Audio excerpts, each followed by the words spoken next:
Ce programme vous est offert par UBA.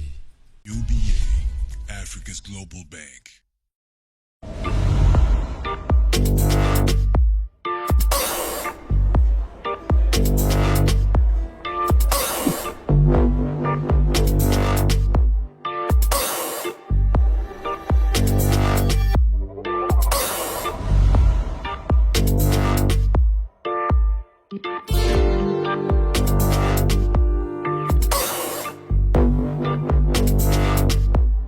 Bienvenue dans Écho de l'écho. Le Gabon est un carrefour industriel.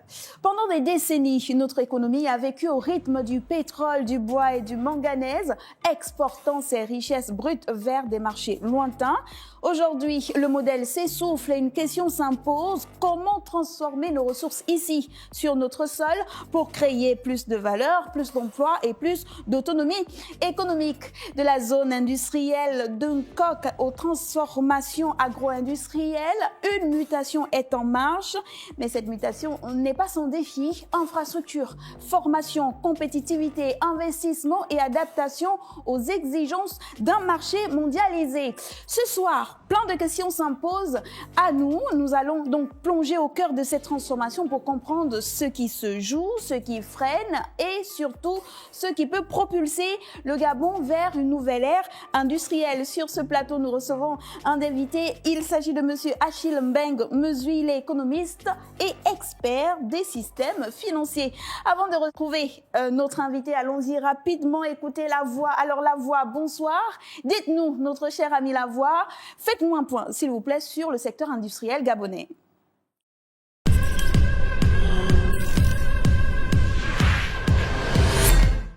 Bonsoir à tous. Modeste, le secteur industriel gabonais reste stratégique, mais encore en construction.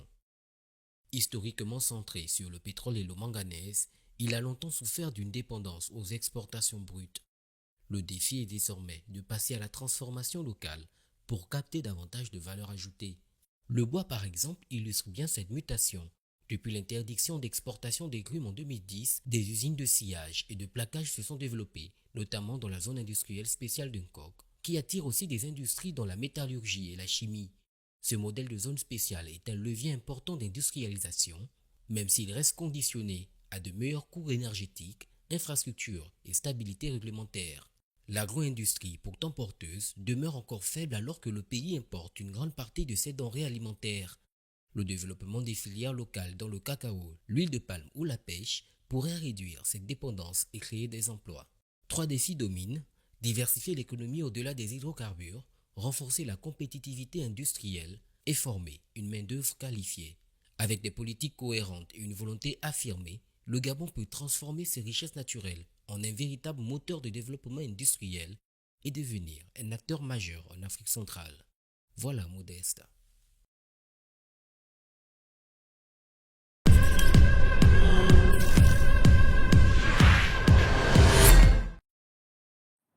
Merci à vous, mon cher ami Lavoie. Alors, nous sommes de retour sur le plateau et je vous l'annonçais déjà, nous recevons donc monsieur Cédric Achille Mbeng Mezui. Je disais tantôt que vous êtes économiste et expert des systèmes financiers. Bienvenue. Merci. Alors, on a écouté la définition de Lavoie, du moins Lavoie a planté le décor. Mais déjà, vous, comment définiriez-vous la mutation industrielle au Gabon? Est-ce qu'on a raison de parler de mutation? Oui, alors, il faut penser à la mutation industrielle comme quand vous êtes sur un chantier de construction d'une maison. L'architecte a fait le plan. Le terrain, c'est le Gabon. Et il commence un travail qui est sur les fondations. Celui qui passe par là peut se dire, mais qu'est-ce qu'il est en train de faire? On ne voit rien. Mais ceux qui sont dans le bâtiment savent très bien que le vrai travail est en profondeur. Donc, il faut travailler sur les capacités humaines, donc les ressources techniques. Il faut effectivement travailler sur les infrastructures. Je suis arrivé il y a quelques jours et je vois le pays en chantier, je vois les routes, je vois les projets qui sont en train de se faire. Et donc, c'est tout cela qui va permettre de soutenir cette mutation industrielle.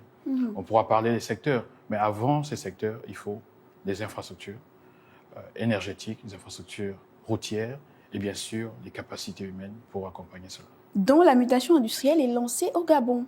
Est-ce qu'il y a des secteurs clés dans lesquels aujourd'hui, si nous on veut voir comment elle se manifeste cette mutation industrielle, est-ce qu'il y a des secteurs clés vers lesquels on pourrait se tourner et puis dire ah oui, dans ce secteur-là, ça bouge? D'accord. Lorsque vous regardez l'actualité, à OIM, récemment, le président était avec le groupe Eramet pour discuter de la transformation du manganèse. Il faut déjà commencer par là, concevoir, être d'accord. Donc ça, c'est déjà les bases de la mutation. Pendant des décennies, nous étions en train d'exporter le manganèse à l'état brut.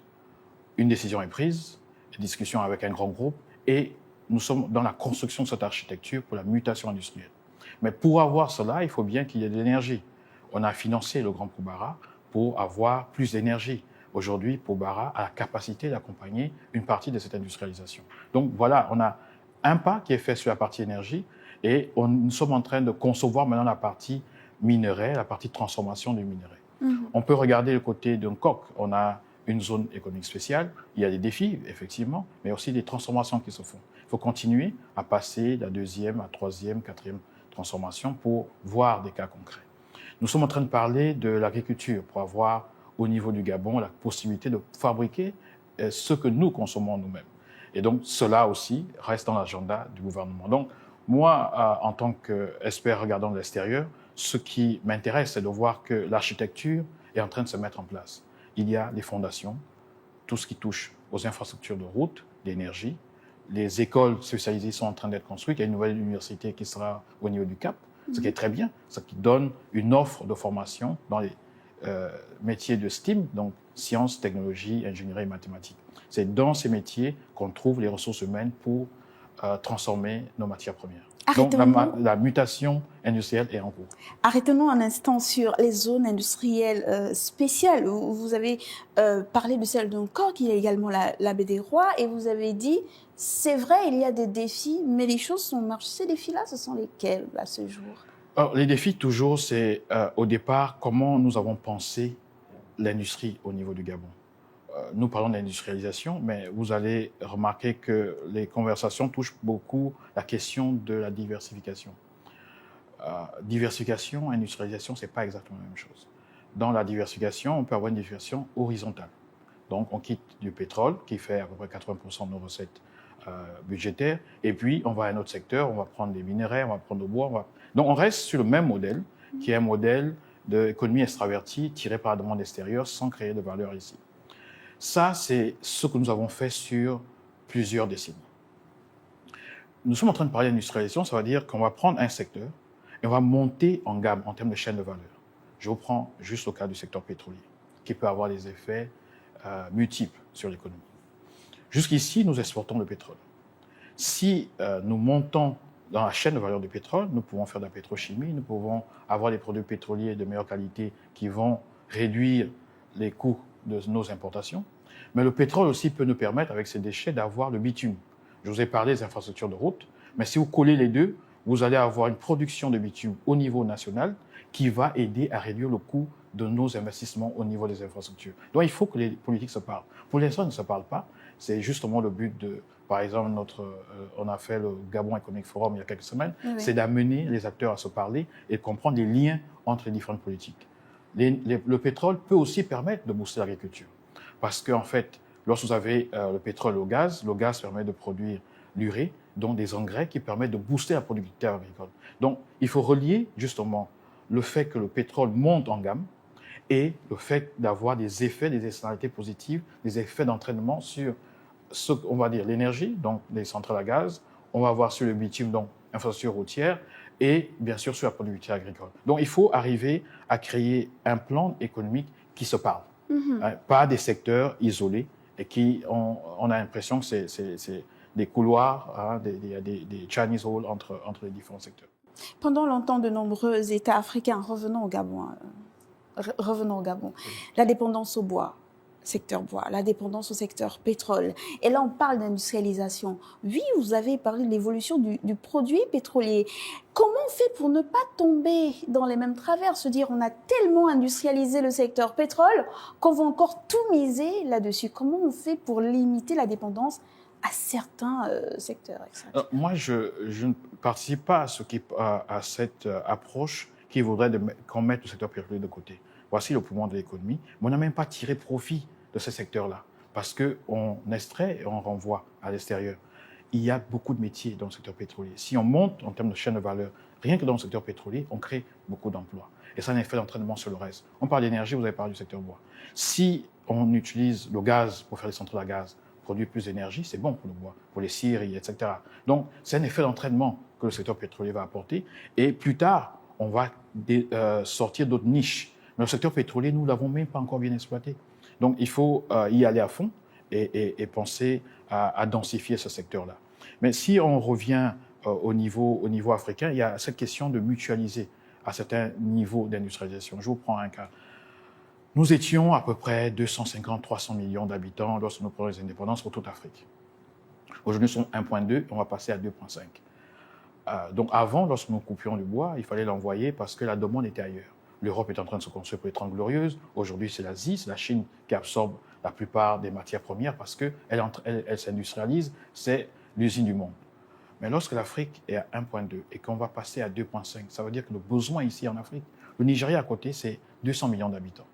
Qu'est-ce que le Gabon vend au Nigeria? Donc quand on fait notre stratégie d'industrialisation, on doit penser à vendre au Nigeria qui a 200 millions, à toute la zone Afrique de l'Ouest qui fait 400 millions, et dans 20 ans, cette zone va faire 1 milliard. 1 milliard d'habitants juste à côté. La question, lorsqu'on bâtit nos politiques d'industrialisation, c'est de dire qu'est-ce que nous allons produire qui va nous servir, nous, Gabonais, mais aussi qui va permettre au Gabon de gagner en termes de ressources, en termes de revenus, en vendant à l'Afrique de l'Ouest. Ils auront besoin de quoi? Ils auront besoin de construire des maisons, ils ont besoin de se nourrir. Donc nous avons l'acier, grâce au fer, grâce au manganèse, nous avons du bois, nous pourrons exporter à côté. Et donc tout cela, ce sont des opportunités que nous devons regarder et organiser. On a assisté au Gabon Economic Forum. Beaucoup de prises de parole. On a parlé d'industrialisation. Pour le commun des mortels, lorsqu'on dit industrialisation, attention, notre thématique est sur la mutation industrielle. Lorsqu'on dit industrialisation, on pense aux machines, aux sociétés, on pense à tout ce qui est mécanique. On oublie la ressource humaine, on oublie le capital humain. Aujourd'hui, le manque de formation ou le manque de transfert de compétences peut causer un frein, effectivement. Comment on fait pour limiter la casse dans cet aspect-là? J'ai parlé plusieurs fois des STEAM, sciences, technologies, ingénierie, mathématiques, c'est pour relier les deux. L'impact de ce forum était très intéressant de voir la Fédération des grandes entreprises et avoir le secteur public pour qui se parle. Le secteur privé doit dire au gouvernement ses besoins en termes de ressources humaines. Il faut que les deux secteurs se parlent parce qu'effectivement, il faut des humains bien formés derrière les machines. On parle aujourd'hui d'intelligence artificielle, on parle de certaines mutations au niveau de la façon de produire mieux. Et on a la question de la problématique de créer des emplois pour nos jeunes qui sont au chômage. Donc tout cela rentre dans une politique. Il faut un maillage entre les deux, secteur privé, secteur public, système éducatif, pour que nous ne produisons pas des chômeurs, nous produisons des personnes qui vont être utiles pour la mutation industrielle de notre pays. Et on pourrait peut-être, est-ce qu'il y a des stratégies pour encourager les entreprises à véritablement mettre en place des politiques de transfert de compétences? Oui, alors souvent ce qui se passe dans les pays qui avancent, qui donnent des bons résultats aujourd'hui, c'est que c'est depuis les écoles spécialisées que les entreprises sont en partenariat avec les écoles, avec les universités. On parle de pôle technologique. Université comme Masuku, on pourrait l'imaginer comme une technopôle où on travaille, on monte des drones et on travaille sur la sécurité, on travaille sur l'industrialisation avec les entreprises. Et chaque année, avoir une foire où on présente des innovations qui viennent de ce secteur-là. C'est ce qui se fait ailleurs. On parle de centres d'excellence ailleurs. Et on voit ces universités scientifiques orientées avec des coopérations avec les grandes universités en Asie et aux États-Unis. Donc peut-être il faudra aller vers ce sens-là. Projetons-nous 10 ans en avant. Selon vous, quels sont ces secteurs émergents-là sur lesquels les autorités gabonaises devraient absolument miser aujourd'hui pour que dans 10 ans on se dise oui, la mutation industrielle, elle a fait du chemin, on voit les résultats aujourd'hui, ces résultats sont palpables. Au Gabon, les secteurs sont, je pense, connus. Il y a l'agriculture, il y a le potentiel sur des industries pharmaceutiques, on a une flore intéressante, diversifiée, il y a le potentiel de créer des médicaments sur cette base-là, que nous utilisons déjà en pharmacopée, mais les transformer. On a tout le secteur pétrolier dont je parle toujours qui va aider à soutenir d'autres secteurs et on a les minerais. Le secteur bois aussi est là. Mais ce qui est important, c'est quel que soit le palier que nous atteignons au niveau de l'industrialisation, donc en termes de mutation, il faut regarder toujours à peu près 5 paramètres. Ça va être les infrastructures routières, l'énergie, l'eau, les ressources humaines, capacités techniques et bien sûr tout ce qui va dans la santé. Donc lorsqu'on a ces 5 leviers que nous regardons, chaque niveau de mutation doit nous permettre toujours d'avoir des indicateurs qui nous permettent de voir l'évolution du pays. Parce que malheureusement, lorsque vous prenez un indicateur comme le PIB, il va vous dire si le PIB est en hausse, 10%, 15%, comme vous voulez, mais il ne traduit pas la qualité de l'école, il ne traduit pas la qualité de vie des personnes. Donc il faut que nous-mêmes, lorsque nous définissons nos politiques, nous ayons cette notion d'inclusion, de permettre la mutation non seulement de l'économie, mais aussi des personnes qui vivent dans le pays. Il faudrait qu'on dise dans 10 ans, un Gabonais, c'est quelqu'un qui est bien logé, qui circule dans un pays où il y a des bonnes routes et qui a la possibilité de bien se former. Voilà ce que je vois à 10 ans. Et là, on parle de transformation. Les environnementalistes restent toujours prudents en disant oui, c'est vrai, il faut transformer, mais attention, il faut transformer de façon durable. Alors, comment finalement capitaliser les ressources naturelles? Vous nous avez parlé du secteur pharmaceutique, transformer, mettre en avant ou booster la pharmacopée gabonaise. Alors, comment capitaliser sur les ressources naturelles tout en respectant durablement ces ressources-là? Ce n'est pas un défi facile, mais il y a des normes. Même lorsqu'on parle, je pense que le secteur minier, on parle de mines responsables, on pollue toujours. On va couper toujours un peu. On pourra avoir des incidences sur la faune et la flore, mais il faut avoir une politique qui permet de réparer et une politique de conservation. Mais il faut arriver à balancer les deux, entre les besoins des populations et, bien sûr, le fait de préserver la nature, parce que de toute façon, je pense que l'Africain est fondamentalement proche du respect de la nature. Si nous avons gardé la forêt et la faune aussi longtemps, ça montre que c'est lié à notre éducation. Moi, j'ai grandi au village, chaque fois qu'on rentre dans la forêt, on se présente.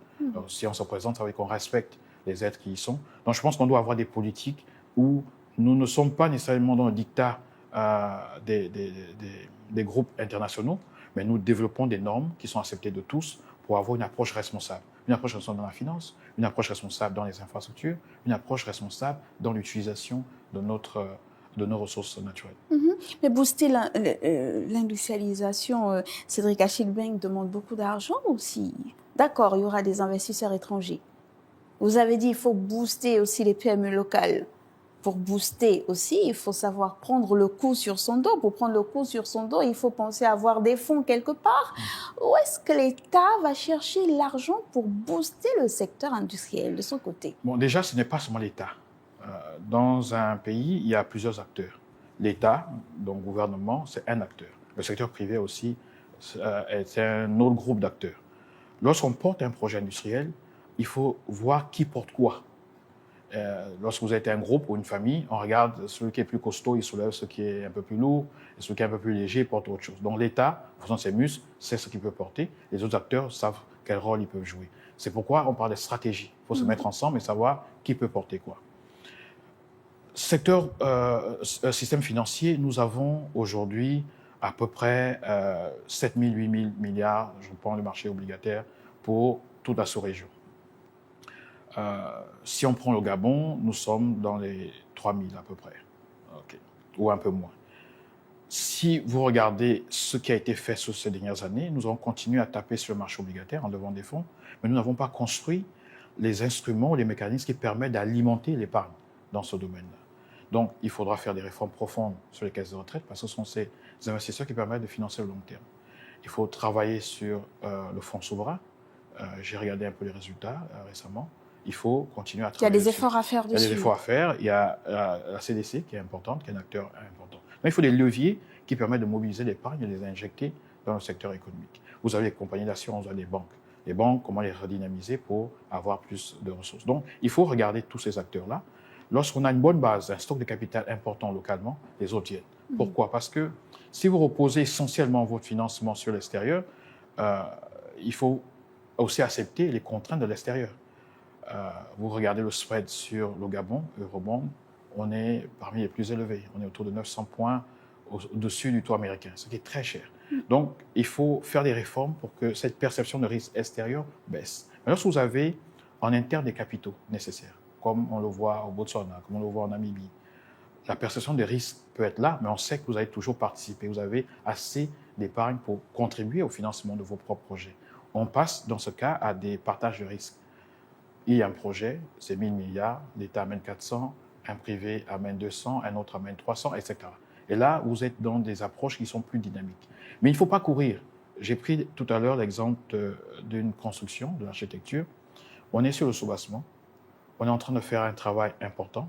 Lorsque vous venez, vous trouvez qu'il y a un soubassement qui est mis en place, il y a des routes, il y a l'énergie, le coût du capital qu'on apporte est aussi plus intéressant. Donc, tout est lié. Il faut juste bien coordonner tout ce qui est en train d'être fait.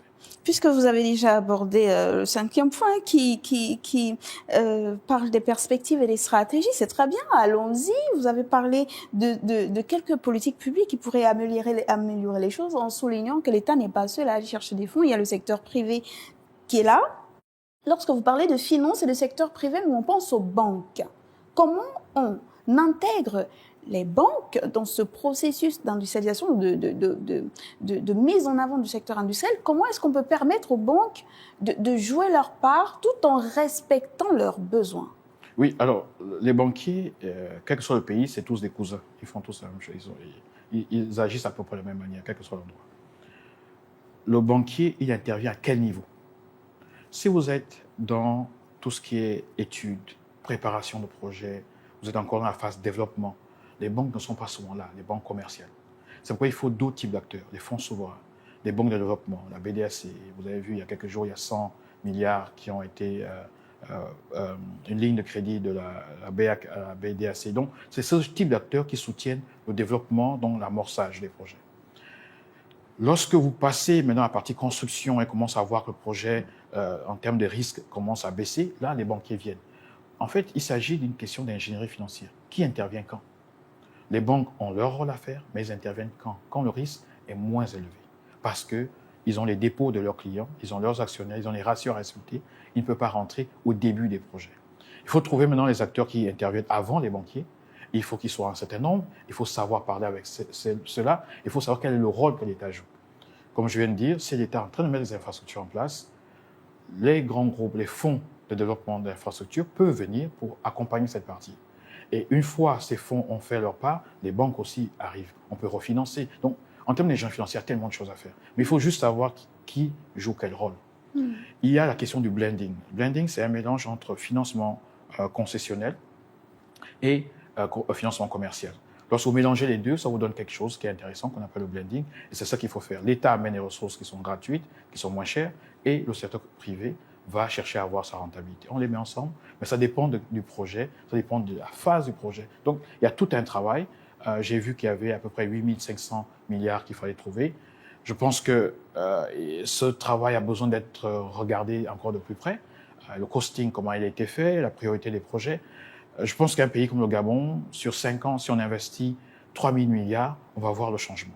Donc parfois, on se donne des chiffres qui sont très élevés, 8 500. 8 500, on a un peu peur, mais si on a 3 000 milliards qui sont investis dans le pays, on va tous voir ce changement devant nous. Donc 8 500 milliards. Il faudra mettre en place ou choisir ou mettre en avant les projets prioritaires. Exactement. À côté, il faut aussi avoir des partenaires stratégiques. Est-ce qu'il y a... Quels sont ou quels seraient, selon vous, ces partenaires stratégiques-là vers lesquels on devrait se tourner en termes de pays ou d'entreprises ou de secteurs?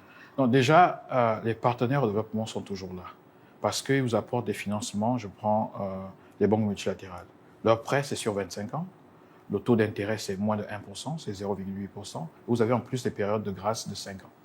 Lorsque vous avez un financement pareil, vous pouvez faire beaucoup de choses. C'est-à-dire qu'avant les 5 ans, quand vous avez la période de grâce, vous avez terminé même votre projet. Donc, les partenaires sont là et les partenaires ont leurs conditions en termes de gouvernance, en termes de reporting. Il faut être très rigoureux à ce niveau-là. Vous avez aussi le marché international qui est là. Vous avez le marché local. Vous avez aussi des partenaires bilatéraux, des États qui ont un agenda sur l'Afrique qui est très important. La Chine, l'Europe aujourd'hui a un gros plan Global Gateway qui est aussi très intéressant. Les États-Unis, là, sur l'Afrique centrale, il y a le Lobito Corridor. On est en train de faire un corridor train qui partira de l'Afrique centrale jusqu'à Lobito au niveau de l'Angola pour sortir certaines matières premières. Mais nous espérons que ça va être moins de matières premières naturelles, mais plus de transformation de batteries électriques, de voitures électriques. Cédric Achille Mbeng, avant de nous séparer, voici la question de l'internaute, c'est celle de Herman qui nous écrit depuis quelque part au Gabon.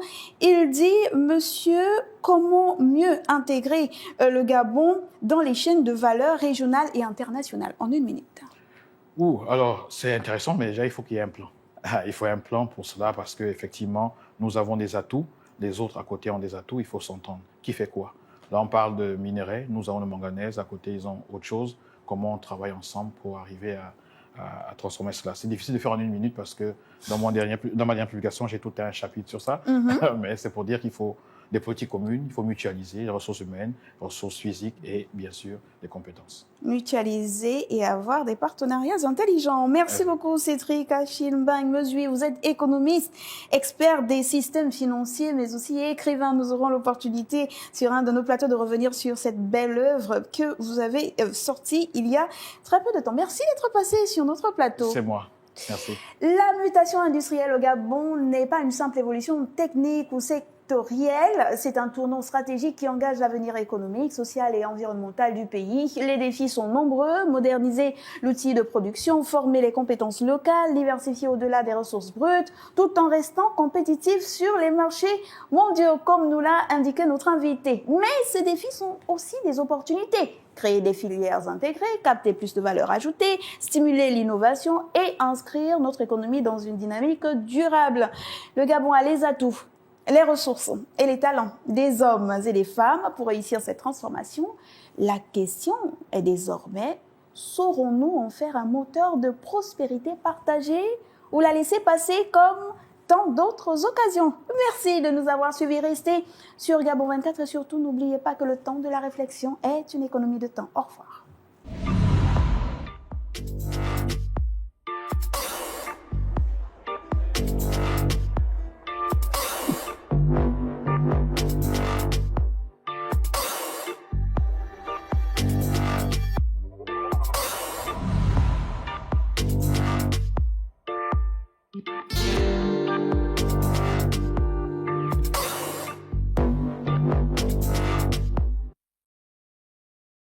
Ce programme vous a été offert par UBA. UBA, Africa's Global Bank.